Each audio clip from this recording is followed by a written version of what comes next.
Welcome to the Lunation situation. Today we're going to talk about the full moon in the sign of Libra occurring at 16 degrees and 7 minutes. And that happens on April 6th, 4 in the morning, 4:34 GMT. So adjust for your local time. This is relevant because if you do any rituals, and for full moons, that is usually about releasing something, getting rid of something from your life or your energy field. So you can do rituals up to the point of the full moon time. And then after the time, it's you need to surrender to the energy, right? So what are full moons about? It's a completion energy, it's a release energy, as I said. Something is coming to an end, something is coming full circle, something is coming to fruition. And if you have planted the seeds well, this is also a time for harvest, especially what you have put down 6 months prior at the new moon of Libra. If you're keeping a moon journal, and it's like, if you're not, you're missing out. So this is a good way to track. So 6 months before, what did you wish for? What did you hope for? And did some of that come to fruition with this full moon in Libra? So it can also be a celebration point or a release point, whatever fits your energy more. So in the sign of Libra, this is very well known to be the relationship sign. So this is about relating with other people, being together, cooperating. It's also one-on-one relationships that can also mean clients or business. But usually it's associated with romance, romantic relationships. And that is probably because it's ruled by Venus, also very well known for love. So a full moon in a love sign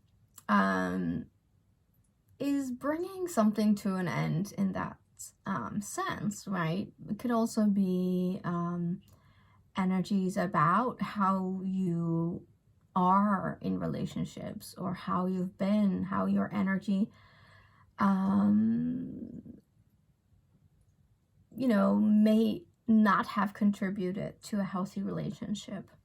The problem with Libra is sometimes that they are so keen on balance and harmony and finding the middle ground that to keep the peace, they sometimes give too much away from themselves. Libra is also very well known to, find it difficult to make decisions because it's a very pleasing energy. They want you to feel good, and sometimes that is, sacrificial of their own well-being. So for Libra, it's always a challenge to also prioritize themselves.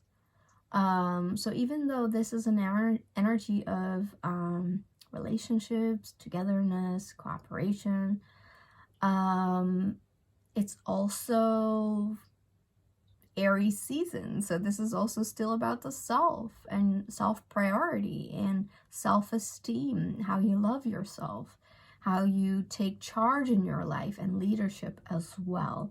So there's a need for a balance, especially during a full moon in these two signs, to balance yourself and the other. Aries and Libra are very well known to be the signs of me versus we, right? So where Libra is sometimes too much about the we also need to find it very important to feed the me energy as well, to actually have a better relationship together. But Libra is also about commitment, yeah, it can be marriage, but also commitment in the sense of contracts and agreements. So of course, Libra being the scales related to law, and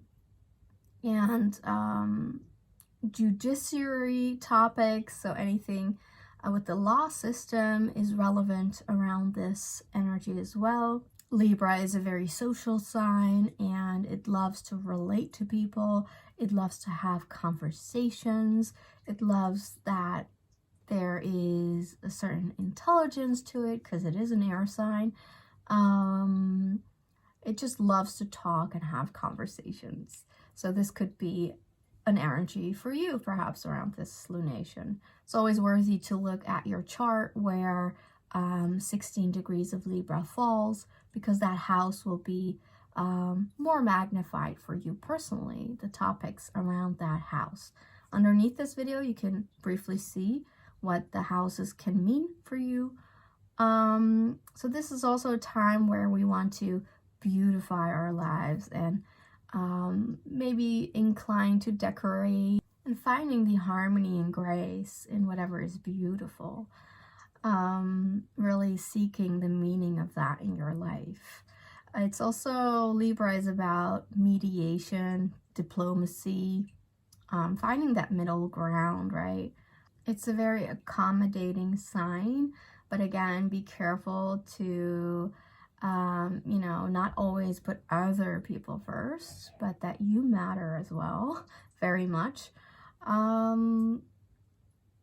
It's also that Libra is good at persuasion, persuading, and like influencing.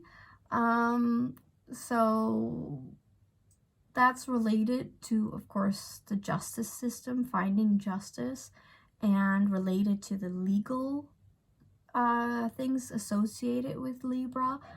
So you could think about that, what that could mean for you around this full moon as well.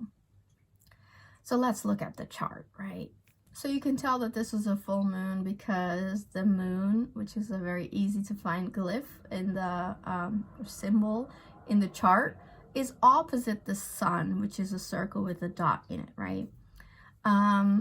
So this opposition is enhanced with this lunation because the sun is right on top of Chiron. And Chiron is, in short, the wounded healer. So it's about deep trauma, about wounds that are easily triggered and need care, attention, acceptance, and healing. And it's an ongoing process. I would say definitely until Chiron return, which happens around when you reach the age of 50. Then the Chiron energy changes if you've put in the work, and you become the healer and teach other people how you've overcome.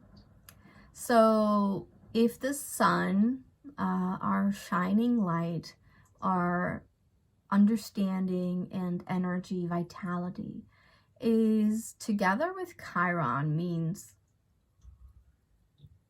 it's literally shedding light on some of the trauma. It's helping us to understand what it is. See, Chiron in Aries is traumas or like low acceptance around self-esteem, around your self-identity, so who you are, maybe being afraid to step up and be brave and courageous to say, like, this is who I am, and to really embrace your own energy. Chiron in Aries could make that a little bit more difficult. But Chiron in Aries is also the relationship you have with your body, and also your energy, your vitality, your ability to be fearless and daring and unapologetic, and to self-prioritize, which is truly needed in the Libra energy, right? So the sun is shedding light on all of these Chiron themes, and it's possibly helping us to heal with all that sunlight and all that sun energy. It's revitalizing our understanding of self, our need to value our vitality, our body, the ability of the body, how amazing it is, and truly embracing that and embracing the leadership and the self-priority in your life is actually being helped with the sun on Chiron. But because it's a lunation, right, and the moon is opposite this, it could again be that Libra problem of budging too much, giving too much away for the sake of peace, harmony, and balance. But the balance truly is when you self-accept and self-love, and you're like, well, this is me, and if you know, you're not okay with it, then it's not always about finding the middle path, especially if it hurts your well-being or your identity. So, and I guess Jupiter is really close to that, and that means it's only making this bigger. So with this lunation, there is the question of healing, traumas, possible triggers, and they're all related around the self versus the other, and how you can find that healthy balance. How justice, which is a very Libra word, right, is only fair if the scales are truly balanced, and you can't always think about the other person, and you do need to know what you want. You can't always ask for validation, which is a very Libra thing too. Sometimes you need to decide, and you need to be sure of yourself and not ask that continuously of others. So being more strongly in your self-identity and being like, well, this is what I want, and this is not what I want. And not always asking for that reassurance of the other. You know, it's really easy for the Libra energy to do that. But true balance is actually putting yourself first, always. Because otherwise that cup is not full, and you'll just run out of energy, right? So there is this healing theme around that during this lunation, which is, I guess, the main pattern that this moon is making. However, I also clearly see a kite pattern, and that means sort of like, well, I call it a parachute, but it's a kite. And that is when there is a trine, a grand trine, and that is between Saturn, the south node, and Mars, who's now in Cancer. This is a pretty strong water trine, and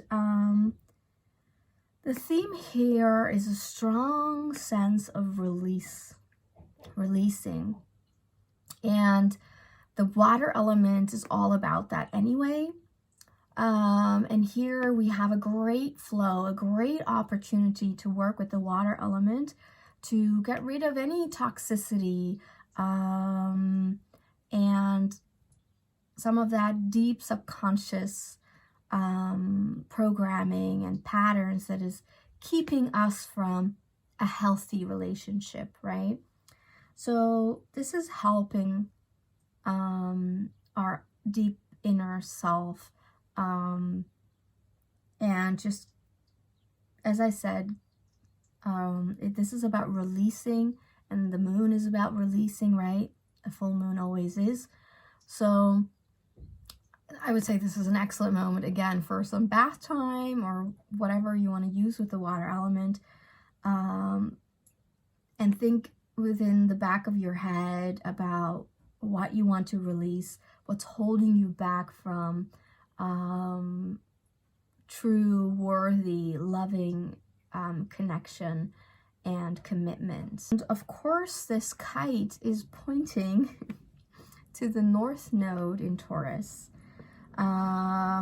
together with Mercury. North Node in Taurus is about more love because it's Venus ruled. It's about more pleasure in your life, more about what feels good, finding your own pace, though being very determined to make your dreams and desires come true. And this is again a very relating relationship energy. So the releasing energy of this grand trine, this grand water energy, is helping us on our path of purpose, the North Node. So this is where once we release the energies that is blocking relationships, this is actually where we take off and fly towards our goal and destiny of true feeling good kind of a relationship where there is value and worth, where there's love and creativity and building together. That's the kind of energy of Taurus. And with Mercury there is some, our minds is being adjusted to this new sense of worthiness of the Taurus energy. Mercury here helps us to ask the questions that are needed to be answered by ourselves, and that is, you know, what matters to you, what is valuable to you, and to not deviate from that path. So it's really aligning us with our purpose, the Venusian energies of relationships, just like the moon in Libra. And from the last lunation, which was the spring equinox new moon, up until this full moon, 2 weeks time, there was a massive upgrading of that North Node energy.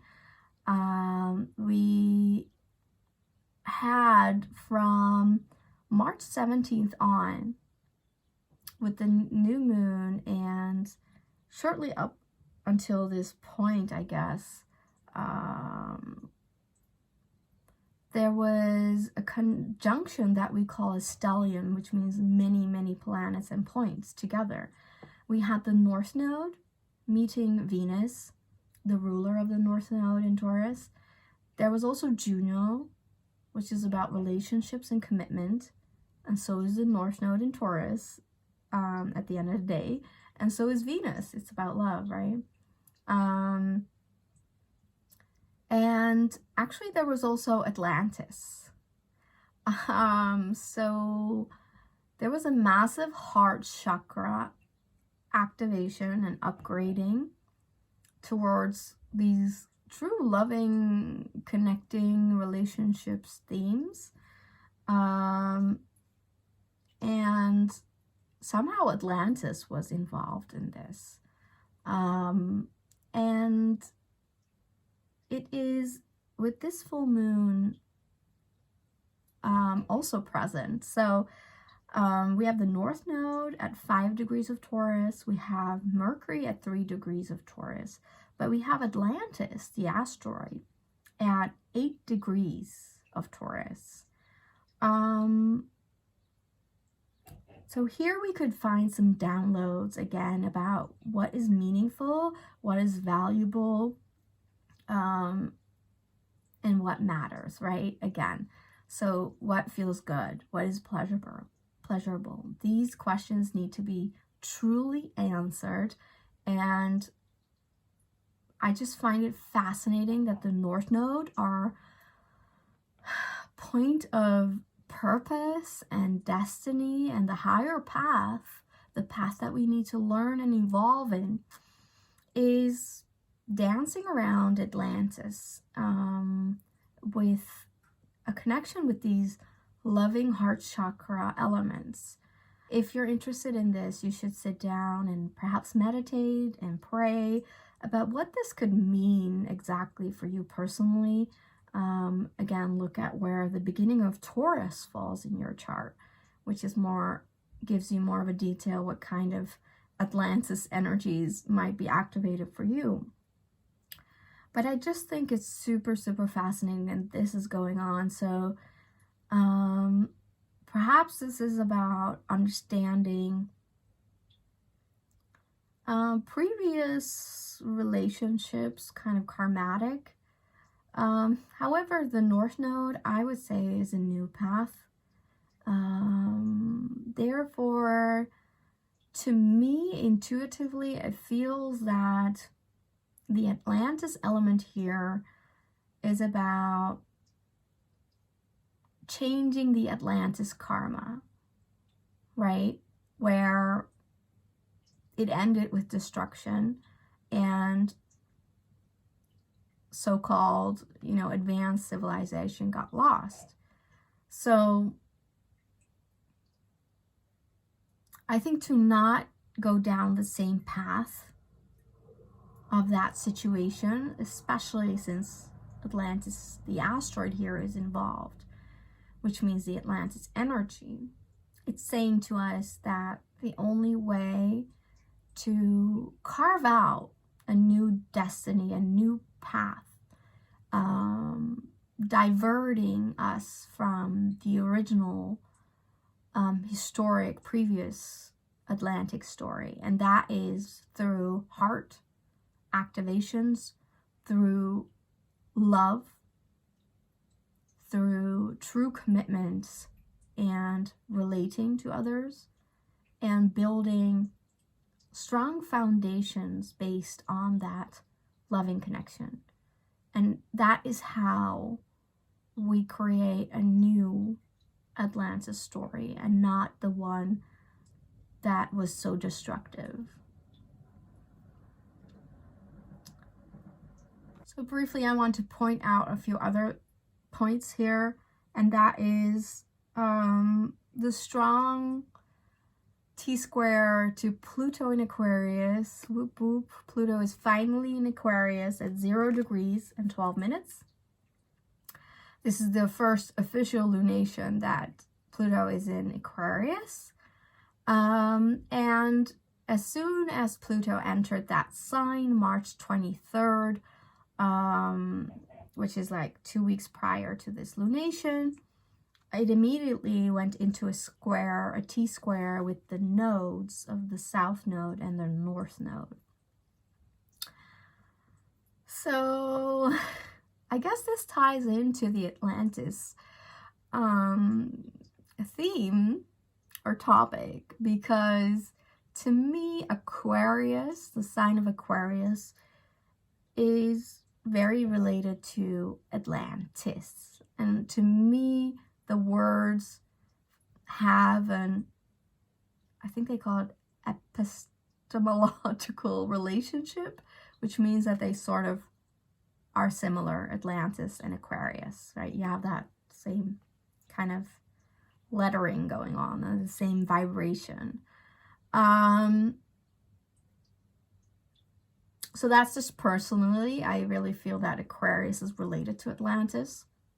And I think with Pluto entering Aquarius, we are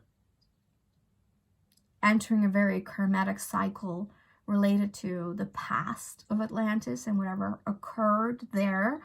And that led to the destroying of that civilization, so-called enhanced digital technological advanced, right, civilization.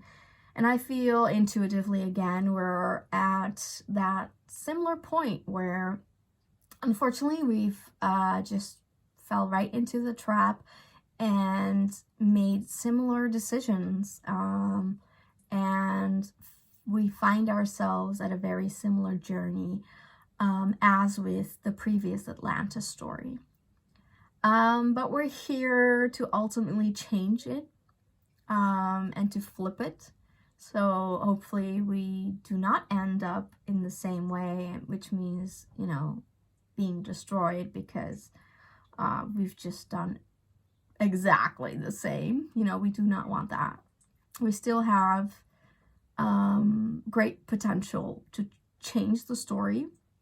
And I think it's Pluto in Aquarius, the coming 20 years, that we have this opportunity to change the entire historic conjuncture, you know, the historic story, I guess, or the energy, and rewrite history in the sense that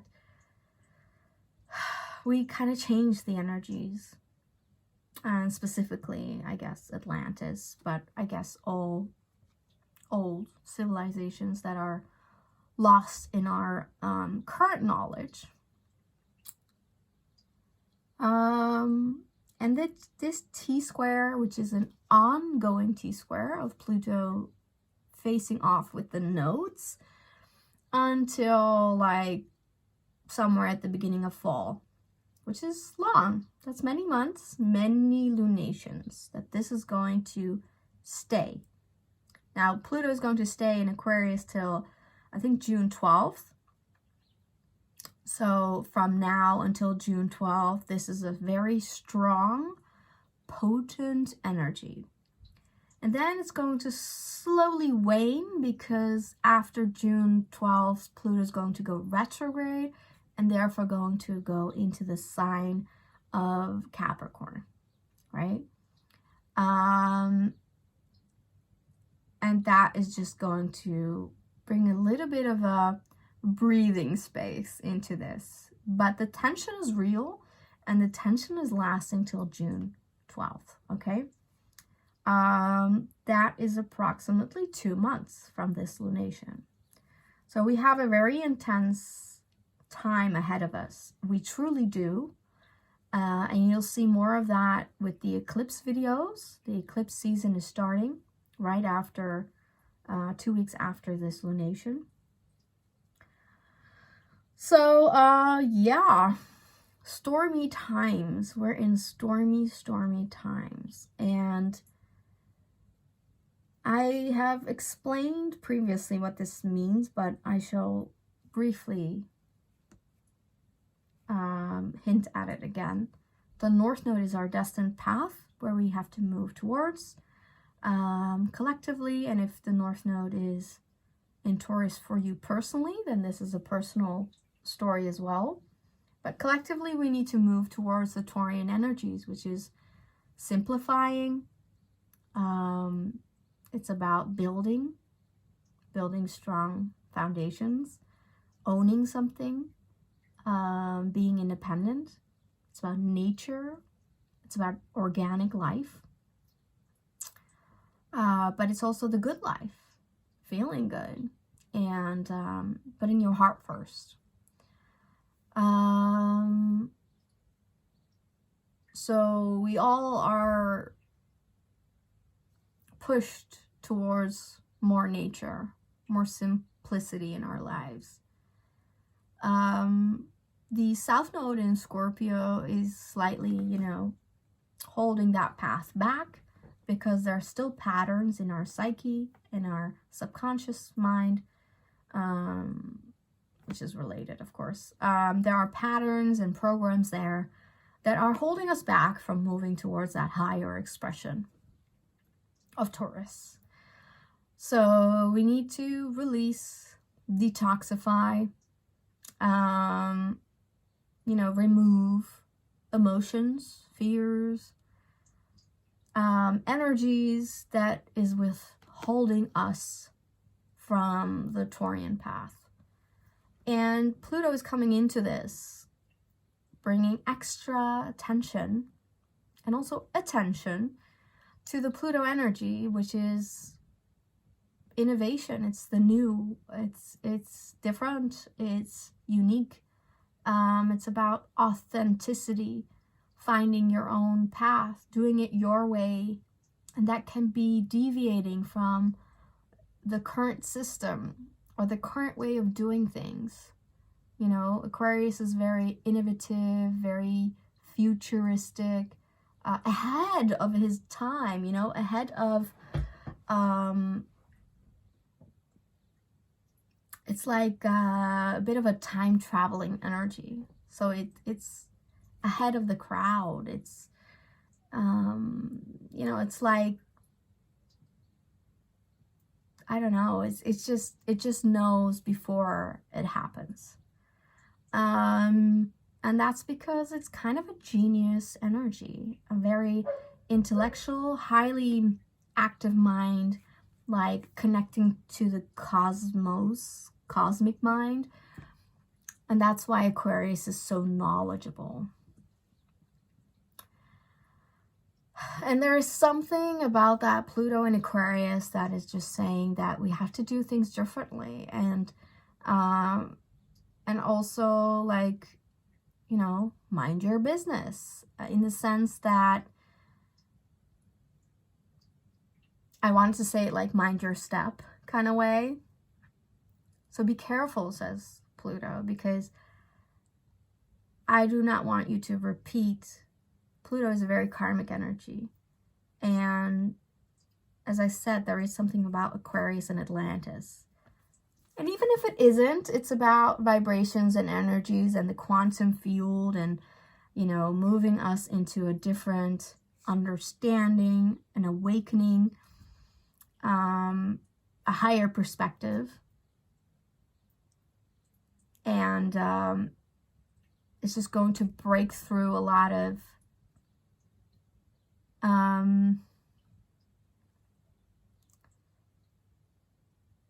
systems and ideas that are too rigid, you know, and that aren't serving us.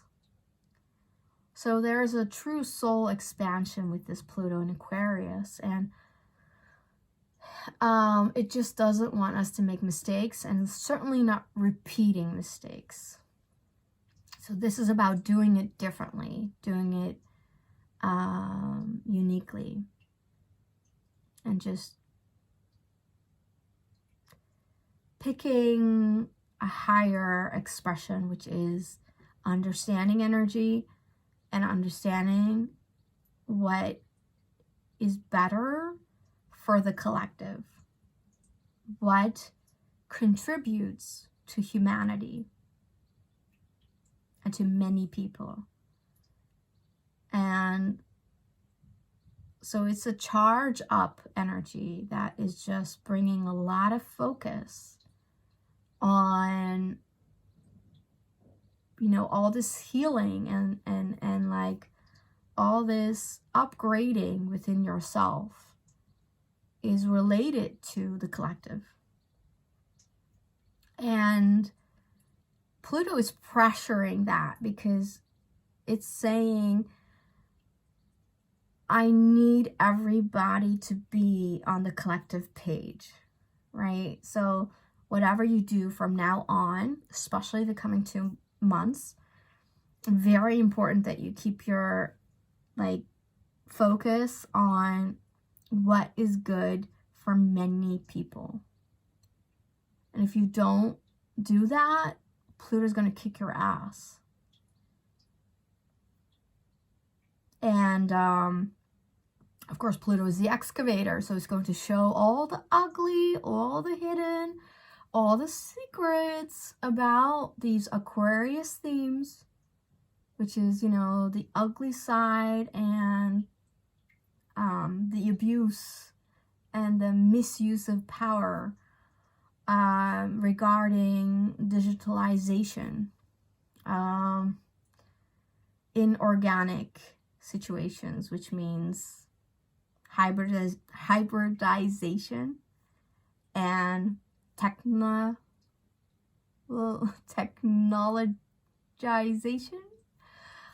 and the artificial. It's just going to bring a lot up. This is the steam cooker. Like, Pluto is pressuring this. And I have to say, the nodes, this North Node in Taurus and the South Node in Scorpio, have had such a tense time since the nodes entered into these signs. And this axis that we call, which is Taurus and Scorpio axis, is a very tough axis. This is not easy because it goes very deep. It's related to crises. It's related to intense transformations, right? Also possible like deaths, thanks to Scorpio and Pluto. And it's also the financial axis. So this is about money. This is about what you own. The sort of reality on Earth, right? The whole monetary systems. Like, seemingly we cannot live without money. That's the system we've created. And it's in hot waters.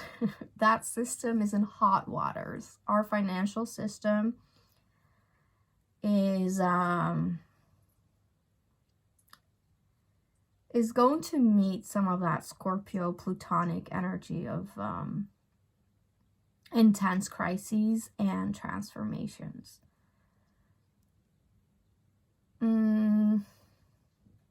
But what I wanted to say is that since the nodes changed into these signs, right, which happened last year at the beginning of 2022 officially, they went right away into a T-square with Saturn, which is also a tough planet. I mean, it's very serious, and it's like also a, you know, ass kicker of a planet.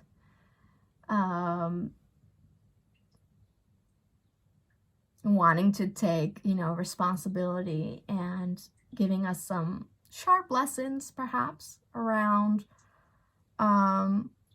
stepping up, right? And Pluto is now doing the same, T-squaring the nodes. So it's just a very tense energy. So the signs are tense. This axis with the nodes are tense. And the 18-month period that the nodes are in these signs have been a very tense period. And astrologers knew that as soon as the North Node was going to move into Taurus and the South Node into Scorpio, that we were going to see a lot of financial crisis. All astrologers knew this. So honestly, myself, I have been waiting for a major crash for a while. And it's not that we want that to happen, obviously, you know, it's going to be tough if that happens. But astrologically, you know, energetically, it seems very inevitable. And the reason for that is very Plutonian, because it doesn't serve. Yeah, it's not good for many people, and certainly does not serve your soul's journey. So intense transformation is needed around the financial themes, and probably Pluto is going to kick the ass of that situation. That's how it looks like. And then the nodes are going to change in the summer. So we're going to have a little bit of a different energy, and we have to move more into the Aries energy because the North Node is going to move into that. They go backwards, the nodes. But until the summer, yeah, intense pressure thanks to Pluto. So, I will definitely talk about this more, because especially during the eclipse season, this is going to be a hot topic, right? But just to mention with this full moon, this has officially started now, and yeah, good luck to all of us. I have always predicted that this time is very turbulent, and it's going to be enhanced with the eclipse energy. But we can comfort ourselves with the idea that if we are going to see many big crises, that actually we're right on time, and that it's divine timing. That this had a long way of going, like, the inevitability of it happening. Trusting and surrendering to the change, in the sense that things can collapse regarding that.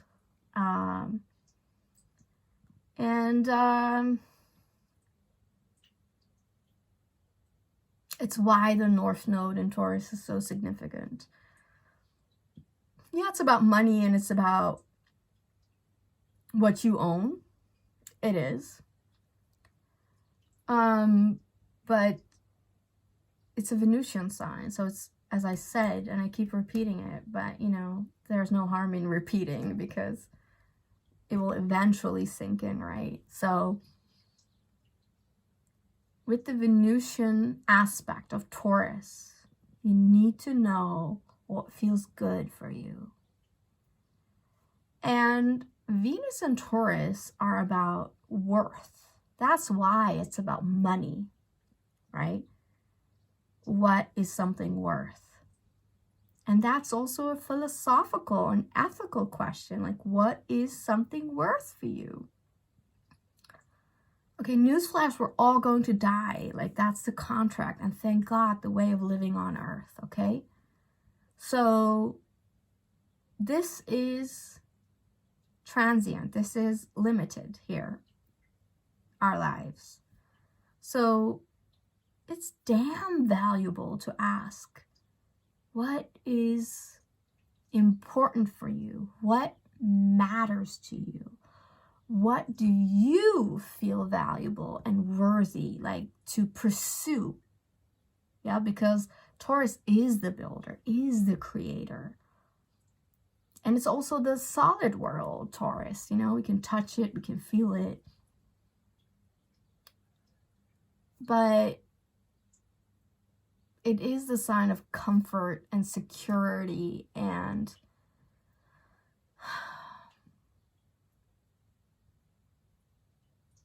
we might need to find comfort and security in new kinds of ways. Not how it used to be, with like lots of money and buying a home and stuff like that, but it's how can you ensure your own independence? How can that be of use for many people in some way? How do you feel good? What is worthy in your life? So put that in your life. What is meaningful for you, and do that. Because if you feel good with what you do, you contribute a lot to this world. And just to me, it's like clear as day that Taurus is the first earth sign, and so it's about nature, organic life, and earth, right? So it's about food and agriculture and gardening and stuff like that, planting. We need to evolve strongly towards that. And I think many of us feel the desire to, go homestead, or like have a little garden, or just more than usual. Wouldn't you say that this has become really important, or at least a desire, like something we want even if it's not a complete reality right now. And I think this T-square is just pushing us more and more towards that natural life, especially since Pluto in Aquarius is going to show us all the unnatural, all the artificial that's been going on in this world. And we might be surprised with how much is actually inorganic currently. You know, I hear a lot of astrologers being like, you know, right, robots are coming and we're moving into a like digitalized world. Certainly it's part of that, but I think it's more about we're gonna find out how much is already going on, and just a surprise element of that deep dig of, wow, it has so much already been infected with the inorganic way, the manipulation of it, of organic life.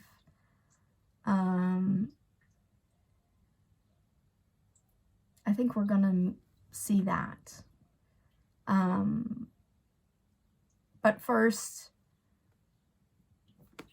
it seems that economy is going to have a very hard time. But, you know, this is not in any way financial advice. And at the end of the day, astrology is about possibilities and opportunities. So we do not know for sure, obviously, what's going to happen. Just that the energies seem to go that way. But, of course, we'll have to live and see what's going to happen. But I have faith and trust in that we are strong enough to handle what's coming our way, and that we always have a choice. Do not forget that. You always have a choice in where you're directing the energy.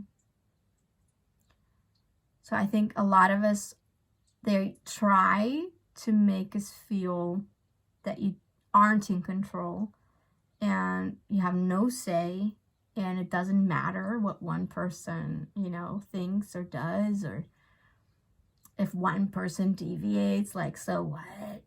But actually it does. It's one person. It is very important. And you are very important. I am very important. And the more you stand in your own power, and I would say that the Aries energy, we are in Aries season, is very much about that, especially with the Sun and Chiron together. Standing in your own power is everything. And that's the change. That's the healing. And I guess with that, I have one last thing to say.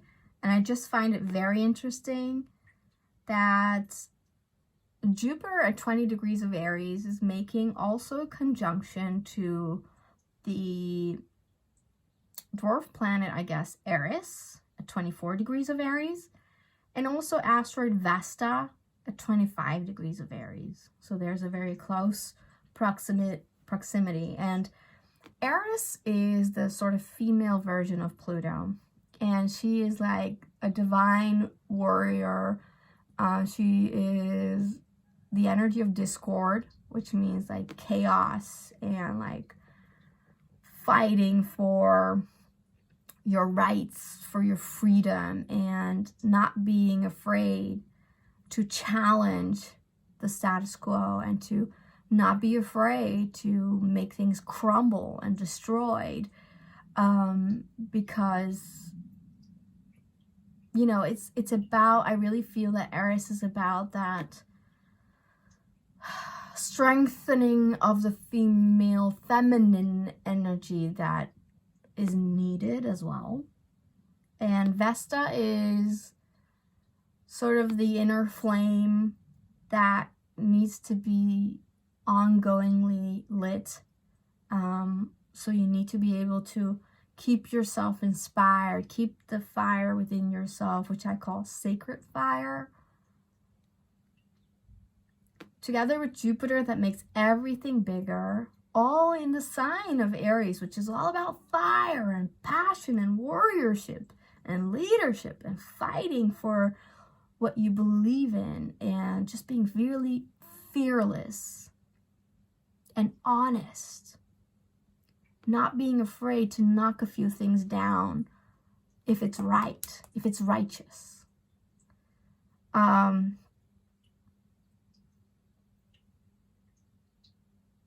So there's also like this awakening, I feel, of the feminine energy. And feminine is not gender, right?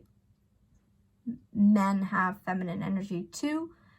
And since this is a full moon in Libra, we need to understand that both feminine and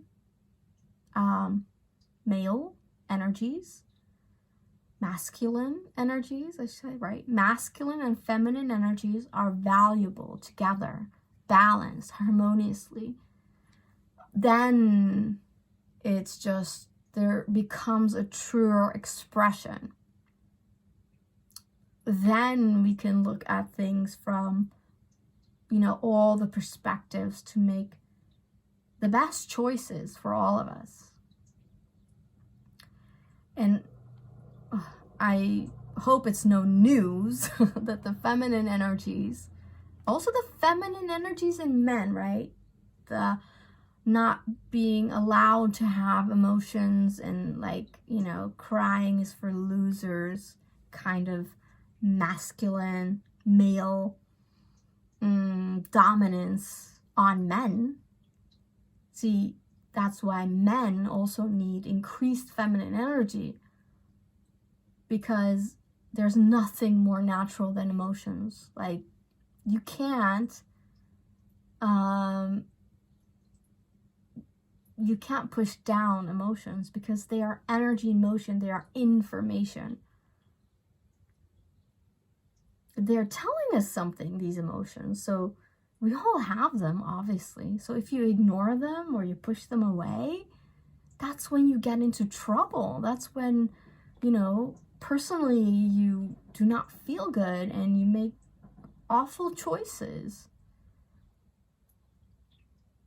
So Vesta, Eris, and Jupiter together is a massive fire flame of feminine power that is not afraid to show herself, is not afraid of these feminine qualities, and not afraid to bring a little bit of a chaos into the story and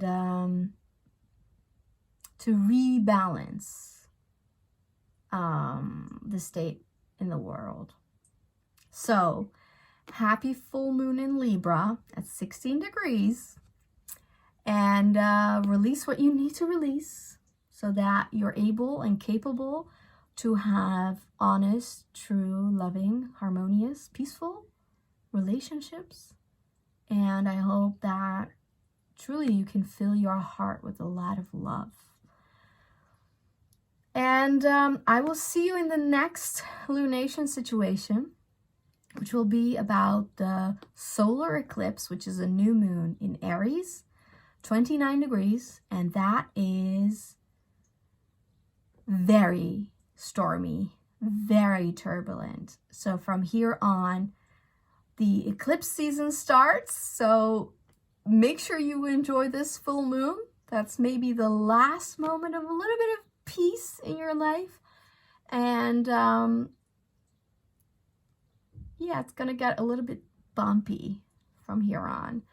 But we're ready for that. And I think with this Libra full moon, we will align a lot of things with our heart and true value and worth that will prepare us probably for the coming turbulence. So happy lunation situation. See you soon.